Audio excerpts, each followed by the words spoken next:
First of all, I like to greet my friend Mr. Shailesh Rao and Mr. Roy Gilbert, and a nice introduction by Nicholas Sharma, and all of you, my good morning to all of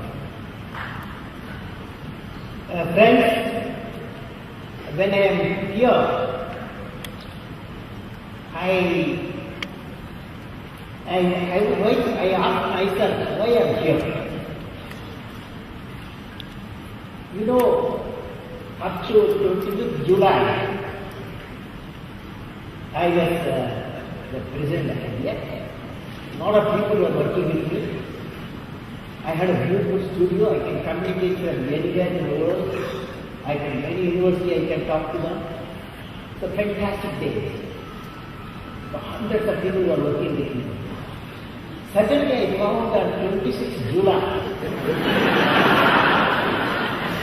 come out of the residency, your work gets multiplied. Naturally your staff will be small. Very small. But work demands very high. How do I handle it? How do I handle it? I have three things in front of me. I had a virtual team friends in the nation and abroad. About 20 people in the nation and abroad. The virtual presence I had. Then my two great friends were there, who are the India. One is internet, another is yourself. That is Google, the search engine.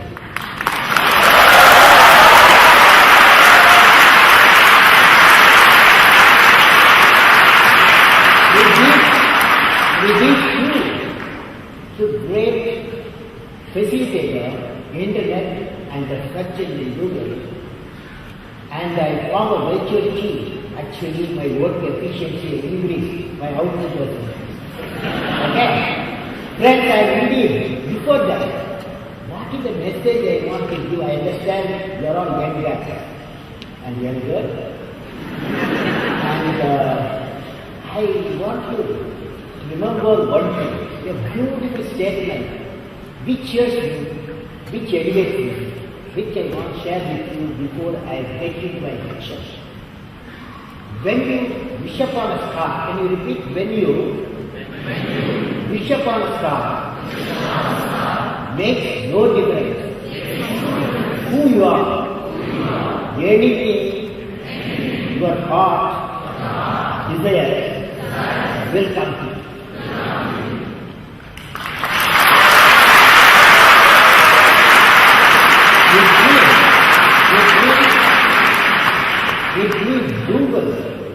Google and the internet combination with bright intellectual minds, definitely you can connect 6 billion people for the better life.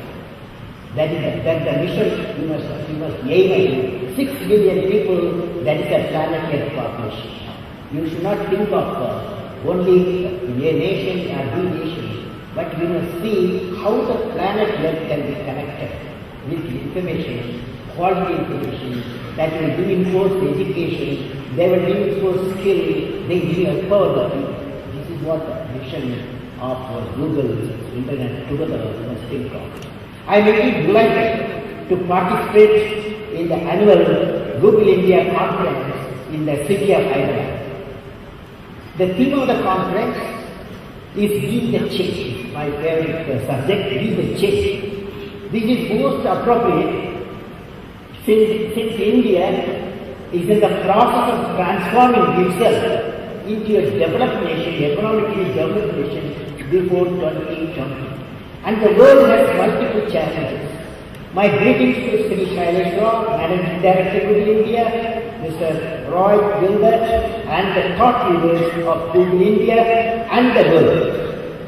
Google has become a popular search engine for every internet user, and the institution, through its innovative technologies, is connecting millions of people around the world with information. I would like to discuss how the information could be an instrument of economic growth, and national development. I would like to share some of the thoughts on the topic I have selected. The topic I have selected, dynamics of the information flow. Dynamics of the information flow.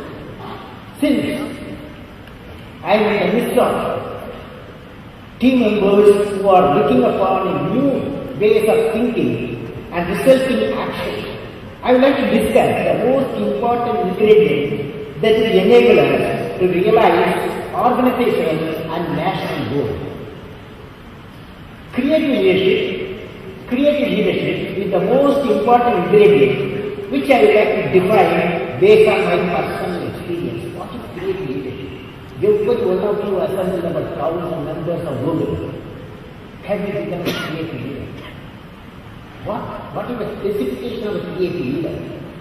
What is the ingredients of a creative leader?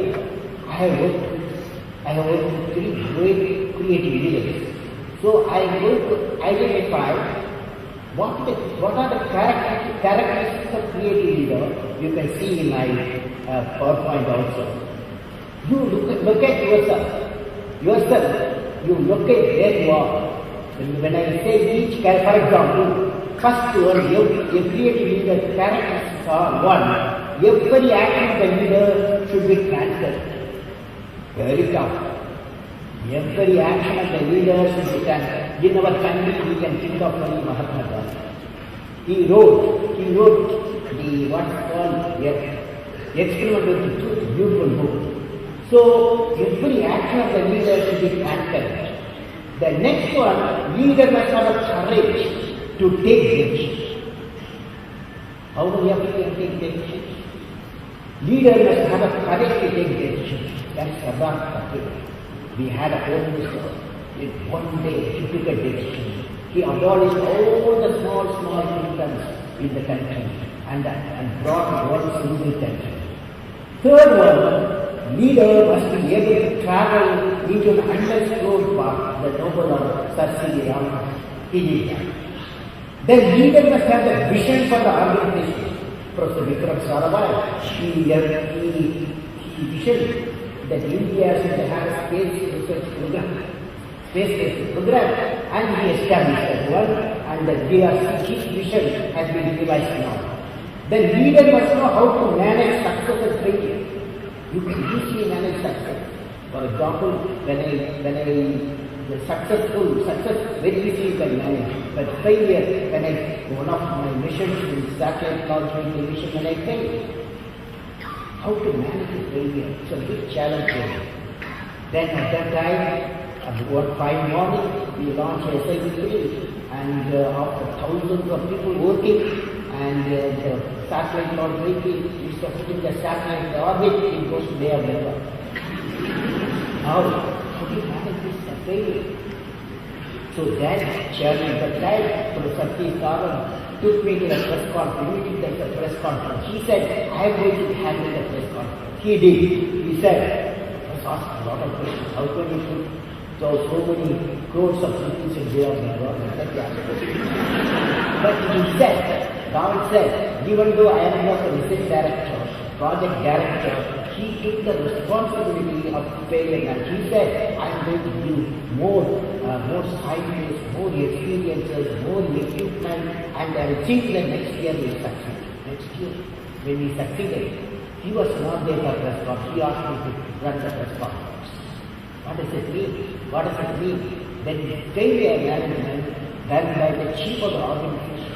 When the success comes to the program, he gives the success to his team. That's true for Google, for any organization, even political system. Success is given to people.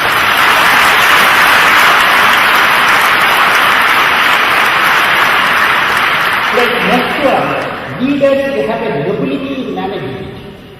That is, I had a director, Prakash. He was the director, he was a nuclear scientist.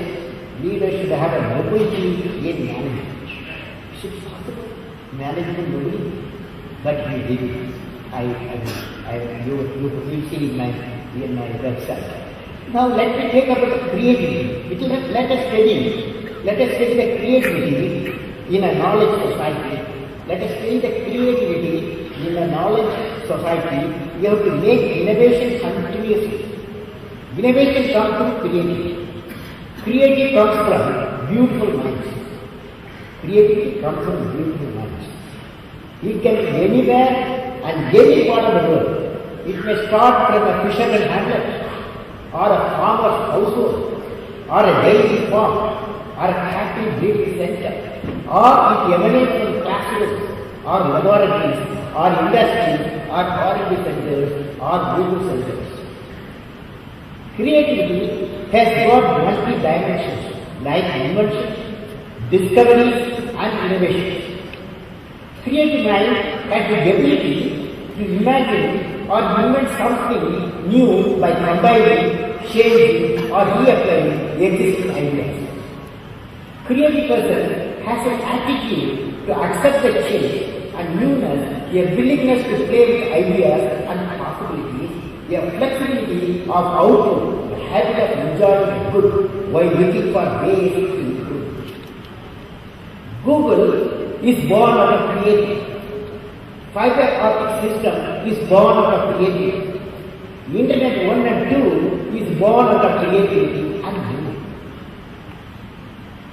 Google thought leaders who have assembled here, of course, are in search of creativity. Creativity is a process through which we can continuously improve ideas and find unique solutions by making gradual alterations and refinements to our works. The important aspect of creativity is seeing the same thing as everybody else, but thinking of something different. Now let us talk about the law of development where creativity and innovation are the character. Law of development where creativity, innovation are the character. What is law of development? I want to share you. In the last few years, I have been studying the development patterns on the dynamics of connectivity between nations, especially in trade and business. As you all know, the world has few economically developed countries, many developing countries. What is the dynamics between them and what connects them? A developed country has to produce and market its products in a competitive way to different countries to remain developed countries apart from meeting their national needs. For the developing countries to get transformed into developed countries, they too have to market their products to other countries in a competitive way. Competitiveness is the common driving factor between the two types of nations, developing and developed nations. Competitiveness has three dimensions: the quality of the product, cost effectiveness, and the product is in the market just in time. These are the three qualities. Indeed, this dynamics of competitiveness in marketing a product by developing a developed country is the law of the development. There is a relationship between the core competence and the competitiveness of the country. Such a law applies to individual companies as well. A nation can be competitive only if its products and systems are produced competitively in an environment which is inherently competitive for reasons such as, for example, that infrastructure can be easily developed and skilled human resources locally available. Competitiveness is powered by technology. I said initially, competitiveness powers the economy of the nation. Competitiveness again is powered by technology. Technology is powered by knowledge.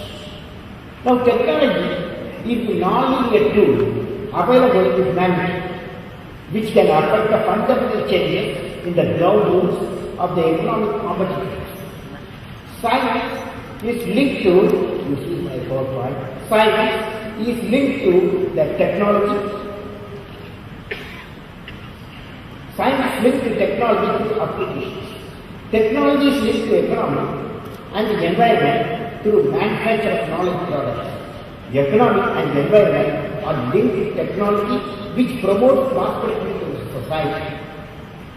Today, we are witnessing the technological convergence in the internet domain leading to a paradigm shift in the communication resulting enhanced productivity and cost effectiveness leading to economic progress. Now Google has had a phenomenal amount of dear friends. You don't need to take any notes. In my website it will appear after half an hour. The whole lecture is done. Google has had a phenomenal amount of my website www.google.com.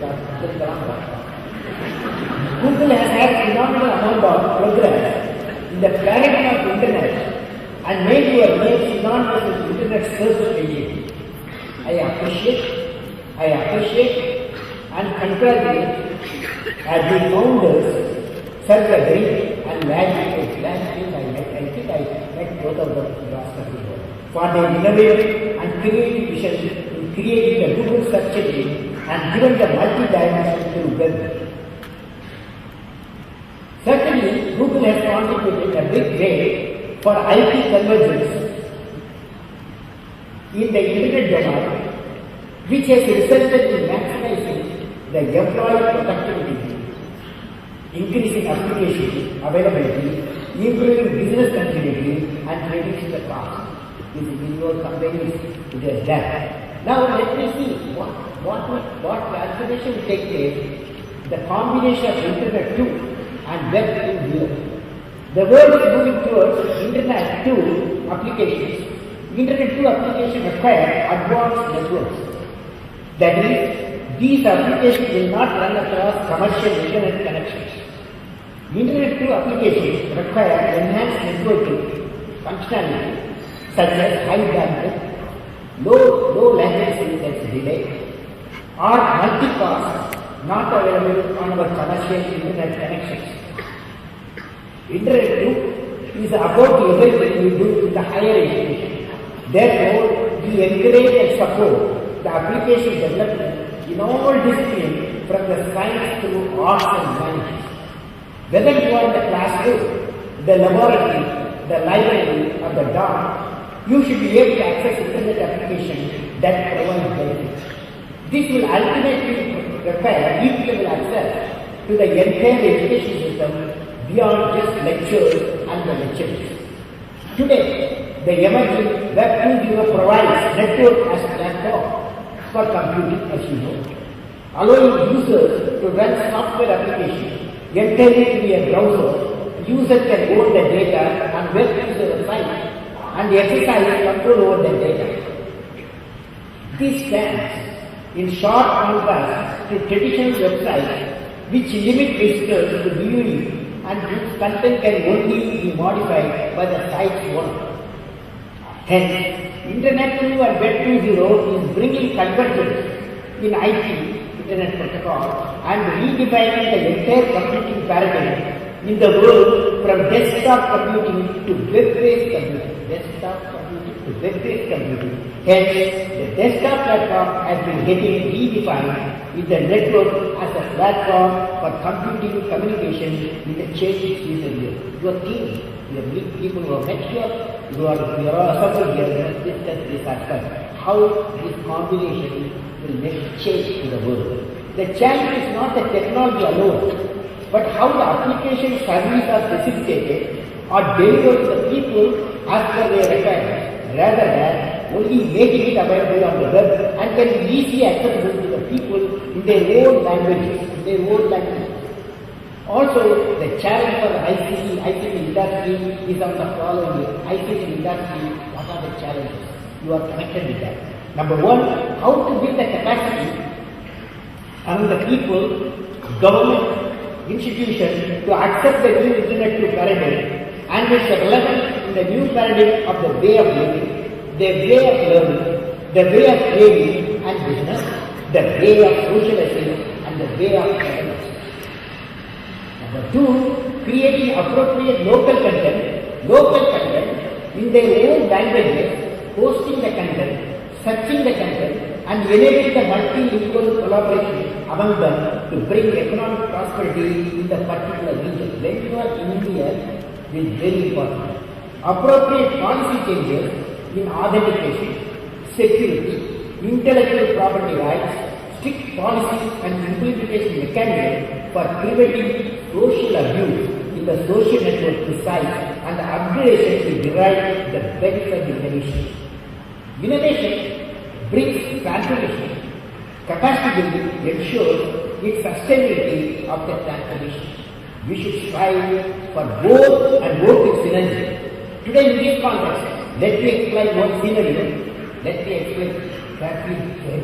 Today in this context, let me explain one scenario which will create a big challenge and opportunity for the Indian ICT industries, MNCs like Google, the state and central government, and other related institutions in the country, and even other development countries.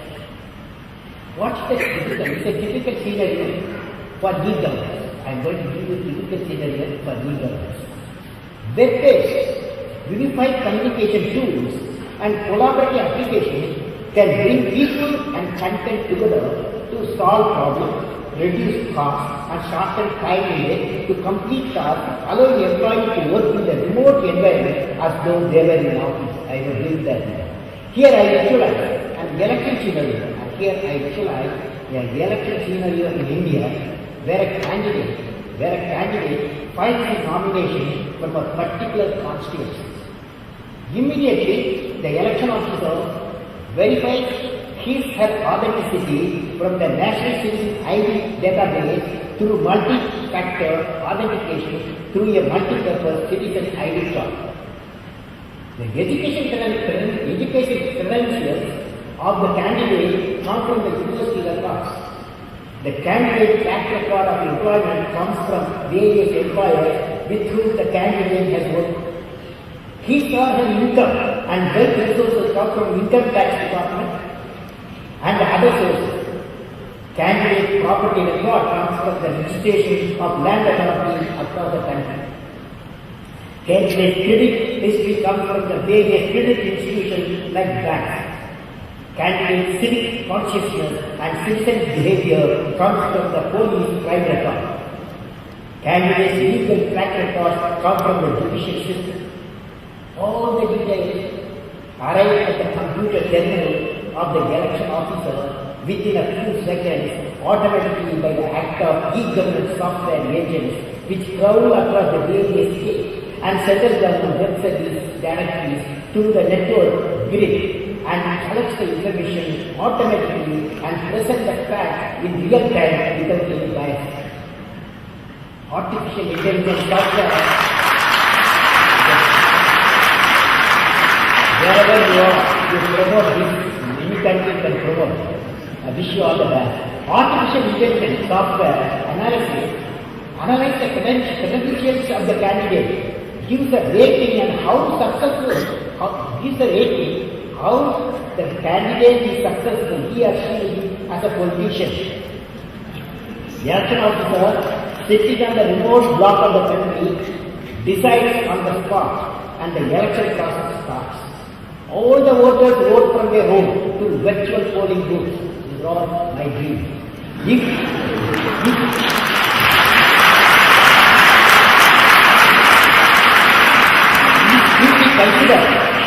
If we consider the breakthroughs and expansion of telecommunication and internet in the last 5 years, this visualization is no longer a dream and is possible to be achieved by many nations, including India and USA.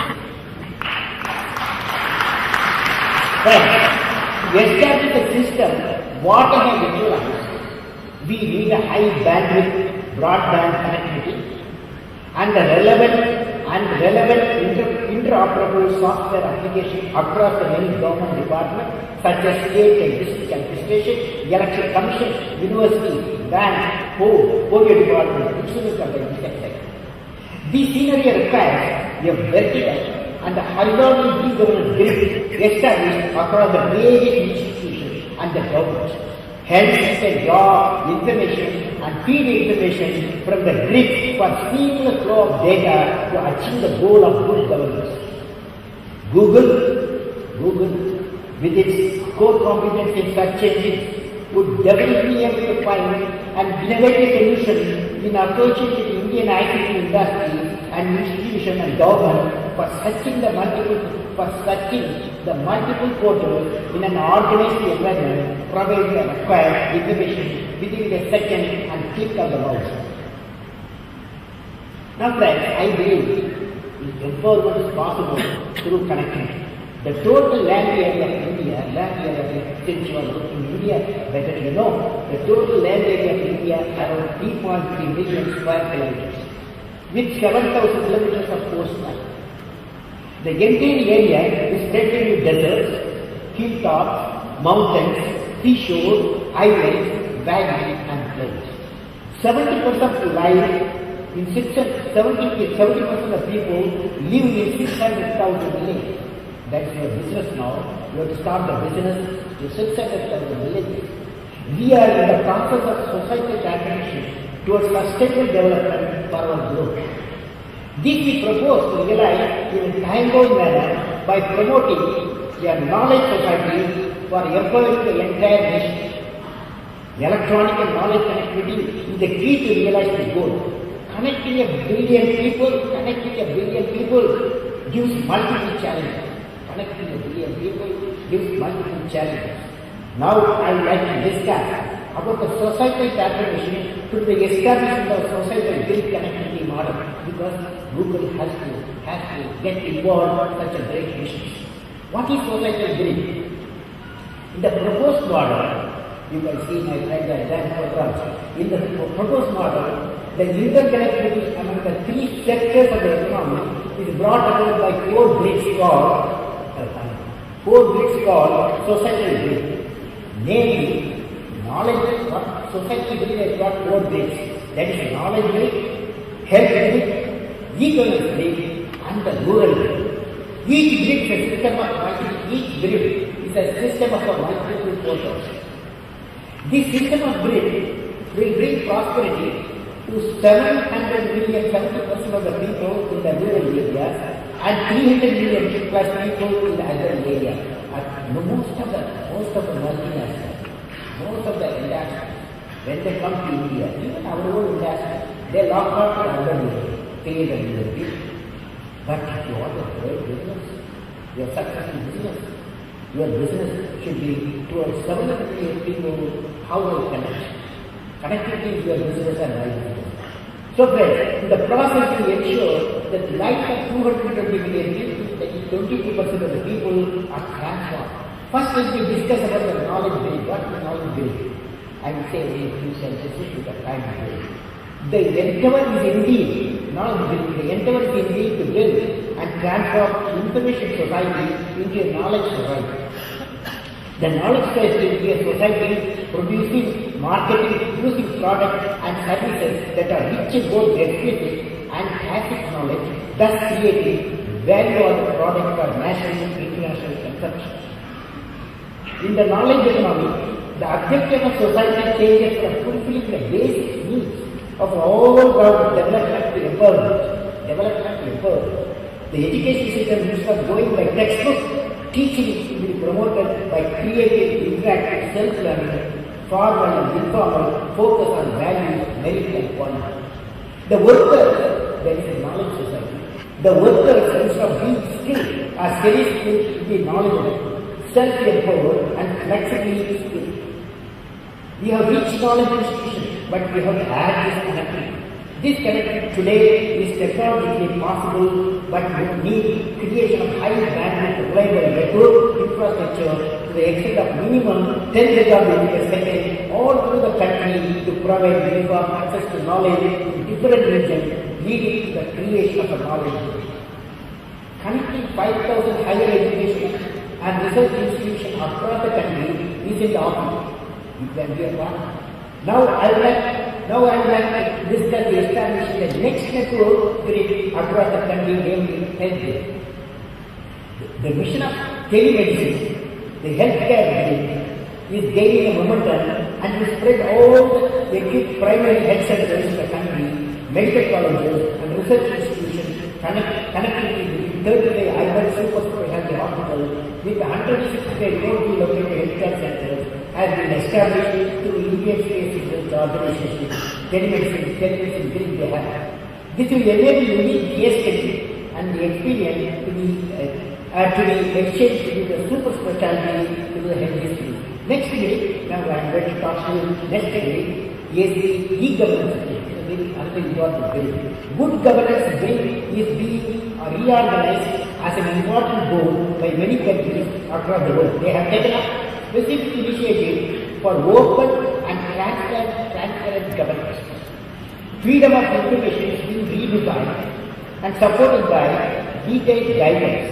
The Internet revolution has proved to be a powerful tool for good governance initiative. An important dimension of the Internet potential is the possibility of providing services anytime, anywhere, as you know. Along with this, there is a conscious effort put the citizen as the central focus of the governance. Citizens are being perceived as customers and clients. E-government has to be a citizen-friendly. Delivery of services to citizens considered as a primary function of the government. Now friends, the next I have given the details. If you want the details, go to my website. Next is rural grid. Here only I want Google to be interested very much. The rural grid, India with 600,000 villages and 700 million people, as I said, live in the rural area, needs a unique rural development model called PURA. That I will start with that. PURA envisages the provision of three connectivities, namely physical connectivity, electronic connectivity, and knowledge connectivity, leading to the economic connectivity. For providing the knowledge connectivity to the PURA, that means providing urban amenities in the rural area. That means in Hyderabad, there may be a beam from here to 200 kilometers, but whatever you have here, that other in the rural area also, such type of facility should come. Now, village knowledge centers will act as a third-line delivery system. The village knowledge centers will provide the essential data required for the targeted population, such as farmers, fishermen, entrepreneurs, unemployed youth, and students. We are planning to establish 7,000 PURA clusters across the nation for providing sustainable rural development. Establishment of 100,000, and glad we are working with now, establishment of 100,000 common service centers as delivery mechanism for PURA connectivity is another initiative taken by the government. Other major areas of activity for the software team are establishment of a village knowledge centers, education, healthcare facilities for remote rural areas. Rural PURA grid connects all other grids for providing services to the citizens from all domains. We have so far discussed all the core connectivity at the national level requirement for social transformation leading to empowerment. Certainly, companies like Google can become a partner in this national transformation process using ICT as a tool to change Internet to and Web to current. How to bring the transformation to the conventional setup for entering into the knowledge society? That's a big challenge. We have a big challenge in thinking and doing so. We need creative leaders in all the domains, whether the industry, academic institution or government, which I have discussed in the beginning. I was thinking what I will give to the thought leaders and what I can give to the thought leaders. I feel all of you thought leaders, what suggestion I can give to the thought leaders. I would like to suggest the following vision for the world. I would like to suggest only two following visions for good. Number one, vision for good. Starting the weight page, Google has been in the center of many innovations in the field of information access, information technology. It has applied very efficiently the storage revolution, which has been seen by the world of computers for engine, for data analysis, to a creation of knowledge. Google also has perfected the use of code in the IT world. And using it. Google has demonstrated a very good machine translation which stands to prove that more data is good data. While for perfect human-machine interaction, for accessing and processing knowledge, there is one need still missing in their repertoire. This is speech recognition and speech production by the computer. Just now I heard the Google leaders were telling me. These are speech recognition and speech production by the computer. If they could add this to the technology that they have innovated, we could dream of, and we should dream of language independent access to information knowledge. We should dream of our dream. We could dream of language independent access to information and knowledge. That's a big issue. Because in our country, own language, similarly many countries. For example, won't you be able to lift a floor and ask a question in the mother tongue? This question will be translated in multitude of other languages used for searching the knowledge base, collate the information, translate them back to the language in which the query was raised, and human voice output with the friendliness and affection of a teacher is transmitted to the phone call in the blink.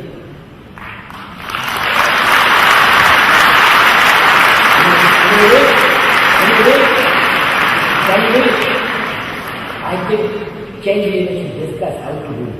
Now, second one, Google has also been making strides in the creation of digital library. For example, a friend of mine, Balakrishnan, he has said 1.5 million page digital library has made. Google has also been making strides in the creation of digital library.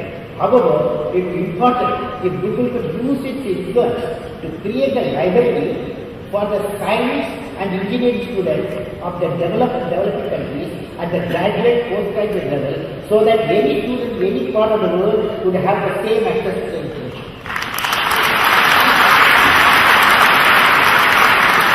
Now the question is, I thought there are some number of lawyers and gathering, the issue of copyright could be addressed by either Google buying out the copyright for the sake of knowledge, or by starting a drive for creation of information for societal cause.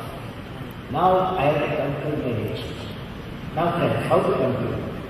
In conclusion, I am going to talk to you something difficult.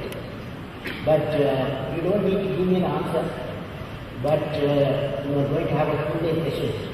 For that the topic I am going to give you what you discuss. Can I do that? Yes?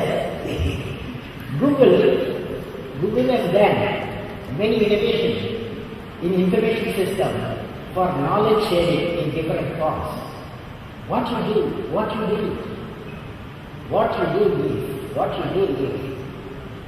you collect information, process the information, and present it on the demand at the click of the mouse. But what I am going to discuss now today, something different from your original task. What is that? The difficult task for Google to dream is what? Difficult task for Google to dream is what? What is that? Just like what you have done in the area of knowledge collection, knowledge dissemination, can Google take up the mission of energy innovation, leading to generation, collection of clean energy, other types from different sources, and distributed at leading locations at different parts of the planet yet at a cost? Will you be able to take up this seemingly impossible task? In this context, let me quote a beautiful thought from Alexander Graham Bell. Who is Alexander Graham? He said, Alexander Graham Bell said, don't keep forever on the public road, going only where others have gone. Leave the beaten track occasionally and dive into the woods. You'll be certain to find something you have never seen before. It will be a detective, but do not ignore it. Follow it up. Explore all around it. One discovery will lead to another. And before you know it, you will have something worth thinking about. My best wishes to Google team.